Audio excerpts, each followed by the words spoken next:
Sa mga nakasubscribe sa email newsletter ng One for the Money, nagtanong ako doon last time na mag-send kayo ng questions sa akin that I will answer on my birthday vlog. So, eto yon gagawin natin for today's video. So, pumili tayo ng questions for my 20th birthday. Okay?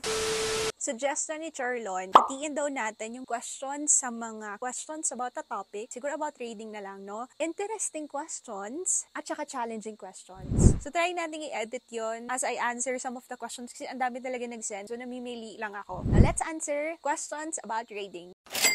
Sabi ni Harvey, I'm a fan of your vlogs, but I don't know how to start because I'm zero knowledge about stocks. By the way, advance happy birthday. So thank you Harvey sa pa-birthday greet. At kung zero knowledge ka pa, pwede kang tumambay dito sa channel na to. Meron ditong ilang how to start na yung ginawa ko. And kung hindi ka pa rin nag-start, pagkatapos mong panoodin yung how to trade, meron akong how to trade, tapos how to invest sa Philippine stocks to ha. Kung hindi ka pa rin nag-start after those video, I think baka ino-overthink mo na siya. Kasi step by step na siya, sunod na siya. Baka ma-stuck ka lang if pipili ka na ng stock. Pero, yung pag-start, as in, from zero knowledge, may gigets mo na siya as a beginner if tumambay ka dito sa channel natin. Yun lang yung panoodin mo, yung how to start trading or how to start investing. Step by step na siya. Hindi ka na zero knowledge after that. Okay? Okay, next question. Sabi ni Renel. Galing, happy na birthday pa. So, marami siyang question, pero pili lang ako ng isa. What were your feelings when you got your first gain in stock? Pa-reveal naman din po kung anong stock. Haha. So, hindi ko na maalala yung first stock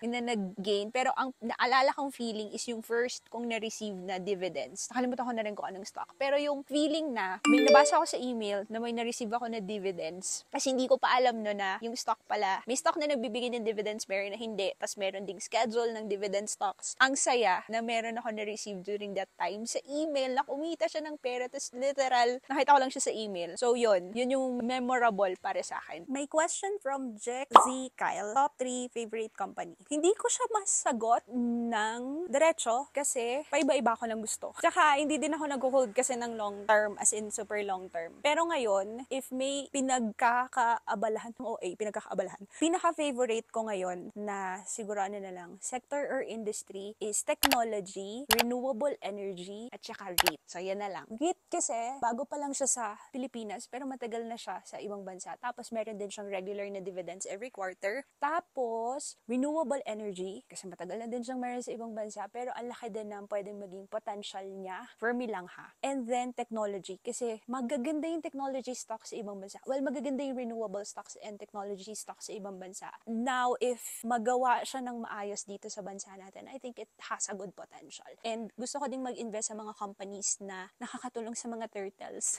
And then, nakakatulong sa mundo, nakakatulong sa nature, mga ESG stocks, mga environmental, ano nga yung ESG?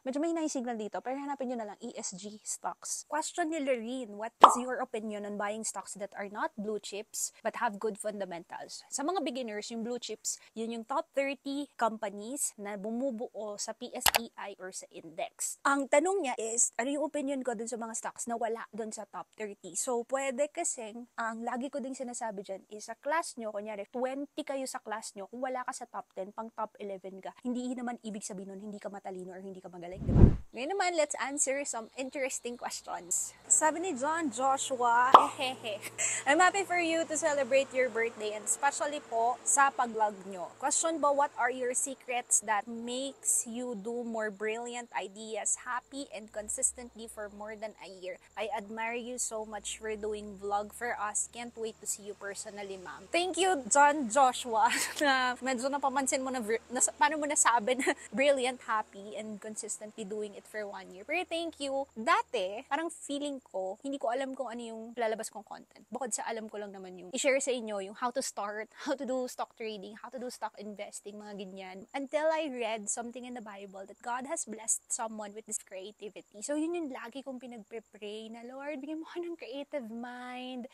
strategies, content ideas, paano ko gagawin yung mga bagay-bagay. And yun lang, sa sometimes you have to ask for wisdom din kung paano gagawin yung mga bagay. Pero salamat din sa pag-notice doon sa mga contents and pag-support sa vlog. So, thank you. Sabi ni Ralph, ang tanong ko, ano yung trigger na event or situation kung bakit ka nag-start ng stocks or financial literacy? So, pinili ko tong question na to kasi ganito din siya. Birthday ko siya, 2016, na nag-try ako mag-isip, gagawin ko sa buhay or anong gagawin ko na pa-birthday sa sarili ko. And ito din yung year na kumuha ko ng insurance, tapos nag-aral ako ng stocks. Tapos, hindi pa din yata ako bumili ng stocks nun. Inaral ko pa siya. Pero nag-open ako ng broker nun, sa COL Financial. Tapos, bumili yata ako ng first stock on November pa. So, if magbe-birthday ka at hindi mo rin alam kung anong gagawin mo for yourself, baka isa ito sa pwede mong gawin para sa sarili mo. Kuha mo yung sarili mo ng insurance or mag-aral ka about stocks or financial literacy. I think ito din yung year na nag-start akong bumili ng mga books about this. About business, about how to grow your money, savings, ganyan. Ito din yung year, I think, na first akong umattend ng event ni Chinkitan. Yun, tas ang dami ko ng event na pinuntahan, ang dami ko ng libro na binasa, pero nag-start yon. Ang nag-trigger nun is birthday ko noong 2016. Let's answer a question from Jonas. Sabi niya, happy birthday, may God continue to bless you and always. I just have one question for you. Was there a time that you regret giving up your high-paying job just to be able to focus your time in the stock market? Thank you for your question, Jonas. And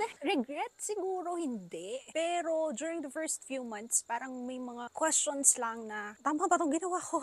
Tutuloy ko ba? Or babalik na ba ako sa corporate? Or ano pa bang iba kong gagawin? Regret siguro hindi. Kasi parang ang heavy naman nun. Pero it was just really clear to me during that time that God has called me out from that and called me to a new season. And He has allowed me to do many things in this new season na rin. Ginawan ko din siya ng vlog actually para ilabas lang yung mga thoughts ko. And marami din kasi nagtatanong about that. So, if hindi mo pa nababasa yun, shameless plug lang ng ililink ko na lang siya sa description below if you want to read that. Sagutin natin tong question ni Clint. Sabi niya, hello po ma'am, I just wanna ask if ano po ba yung naging inspiration nyo to be successful in trading po. Walang specific na ano siguro, pero parang ang saya niya kasi wala akong kinakausap na tao. Siguro yun yung inspiration na, tsaka kasi meron mo lang ganito, pwede kang kumita, tapos wala kang kakausapin masyadong tao. Tapos yung sarili mo lang yung kalaban mo, yung decision mo, yung plans mo. Pero pag nagkamali ka, ikaw lang din yung, sarili mo lang din yung sisisihin mo. Like, if di mo sinunod yung plan mo or wala kang discipline.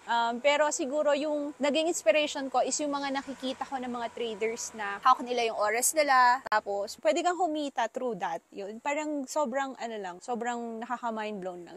Interesting yung question. Sabi ni Hanuman, hi, Miss Christina. I appreciate all the emails. Advance blessed birthday for the Q&A. As a nurse, are you still willing to pursue your nursing career in the future? Thank you. Hindi ko alam, but I am not closing doors. Pero ngayon, hindi muna. Pero active yung license ko. So, I have an active license dito at saka sa US. So, hindi ko alam. Siguro, pero ngayon, God has called me in this season, dito muna. Pero if God will call me out of this season, tapos papunta doon, okay lang din. Pero sa ngayon, hindi pa. Ulit. Let's answer naman mga challenging questions. Question ni Charlon. Anyway, my only question is why? Why do you keep doing this aside from its financial benefits? Short answer to your question. Think of it like, meron kang movie na napanood na sobrang ganda, or meron kang restaurant na napuntahan at sobrang sarap ng pagkain, or meron kang lugar na napuntahan tapos sobrang ganda no experience mo doon. And you cannot just help but share it to your friends. That's the short story to your question. Ang medyo long answer to that question ay dahil nga gusto ko siyang ikwento sa iba yung na-experience ko about stock investing nung na-discover ko siya. Na-discover? Scientist yun. Natutunan ko siya. Tapos, nirealized ko na totoo siya, legit siya, kumikita siya. I just cannot help but share it to my friends at sa mga kakilala ko. Pero, hindi naging maganda yung receive. Kaya, sobrang gusto ko pa rin siyang ikwento talaga. Kasi parang, shucks, may ganitong totoong nangyayari na pwede mo like legit na paraan ng magpalago ng pera. So, anong nangyari? Nag-purchase ako ng website.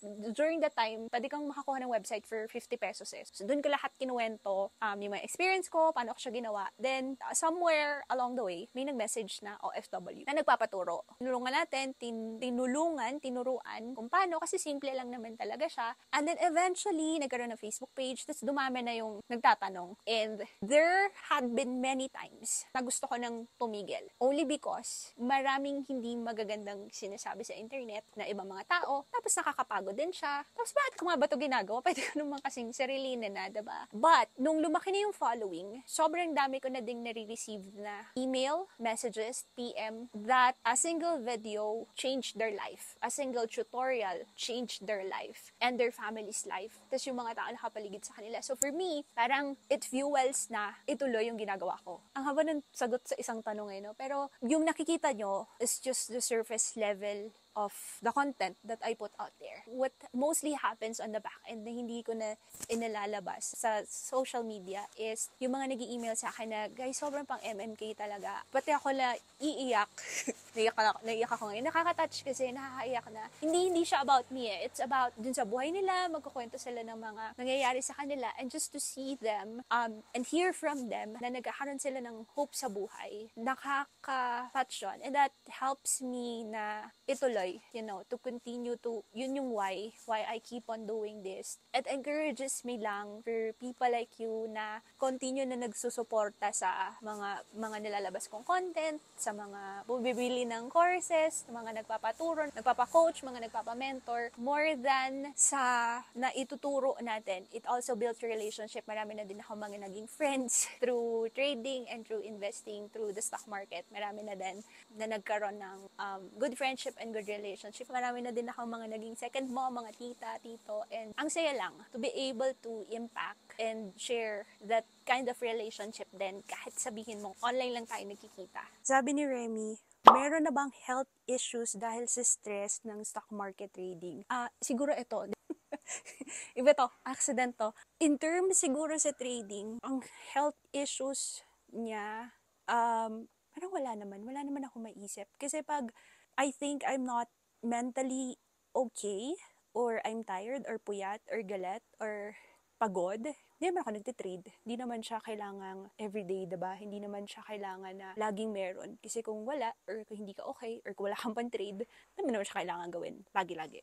So yun. At sabi ni Jonathan, blessed ha birthday, Christina and many more fulfilled repeats. Thanks for including me in this email celebration. Ang question niya, what is your ultimate goal? When would you say you have achieved it? What gives you extreme joy and satisfaction? Ang hirap.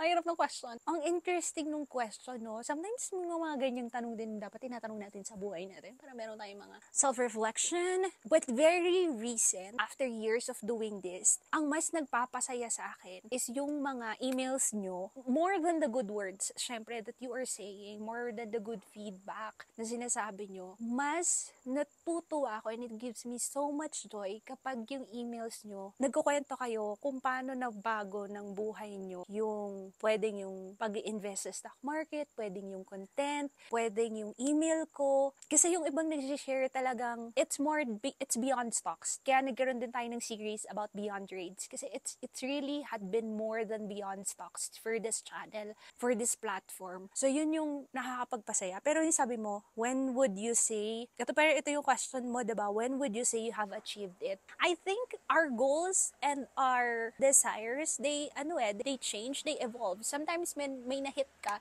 na you want to do something, tas na-hit mo siya, mag-evolve siya. Then you kind of dream of something else din. So parang hindi siya natatapos, tumatakbo siya. But the ultimate and fulfilled desire is that knowing na alam ko that what I do is only for an audience of one. And so lahat ng pwede kong gawin, if it gives glory to God, it gives me joy na rin. And sana, sa lahat ng ginagawa ko, it also gives glory to Him. Question ni AB, what's the biggest change in mindset that you can recommend for beginners to focus on? That, if they don't seriously consider it, whatever they learn about trading will not matter. Pero, unang pahirap. Mga tanong, mga kaibigan. Siguro yung meron tayong, lahat tayo, I feel like, or baka ako lang yun, meron tayong limiting beliefs na parang, ito lang yung cap of a limit na meron tayo in terms of ability, siguro making money, relational capacity, or kung ano man. Parang we are limited beings, so parang feeling natin, meron lang tayong certain limit, what we can and what we cannot do. But in trading kasi, kailangang mabuksan yung isip mo na wala siyang limit. And that's one of the things na natutunan ko na kung walang limit sa gain and profit na pwede mo makuha, sometimes yung nagli-limit sa atin is yung feeling mong deserve mo. Ito lang kasi yung deserve ko, and you might not say it, pero sa isip, meron yung limiting beliefs na kailangan alisin mo na when you're doing trading, the potential gains are unlimited. This is from Case Hennessy. Happy birth month. It's my birth month too. Happy birthday din sa'yo at birth month. So happy that I found your page and become your follower today. So far, I don't have a question yet. Ay, wala palang tanong. And we'll watch your video first. Thanks in advance because I know that it will help me a lot. Take care. God bless you again. Happy birthday in advance. Thank you po. And sa ibang nanonood, kung wala pa rin din kayong question, simulan nyo sa panonood ng mga videos natin. If may question kayo, just leave a comment. Tapos try natin gawa ng video. Guys, di ko na alam ko ilang questions yun nasagot ko. Sa mga nagtatanong, kala mo naman yung nagtatanong kung nasan ako. Nandito ako sa Sagada. Ayan guys, oh. Taray. So, nandito ako kila Miss Lynn. Tama ba, Lynn? Sa Sagada Heritage Village. If you guys are interested, sobrang ganda dito, guys. May mga nipa hut. Hindi man ako vlogger. Ano ba yan? Pero may mga nipa hut dito. Wait lang. Kagaya nito. Ayan. Kagaya niyan. Tak! May mga paganyan sila. Keme! Ayan. Mga ganyan. Gusto ka lang ng peace and quiet. Peace and quiet feeling. Thank you din sa lahat ng mga nag-send ng questions sa email, sa continuous support, sa One for the Money page natin. And see you guys all on the next video. God bless po!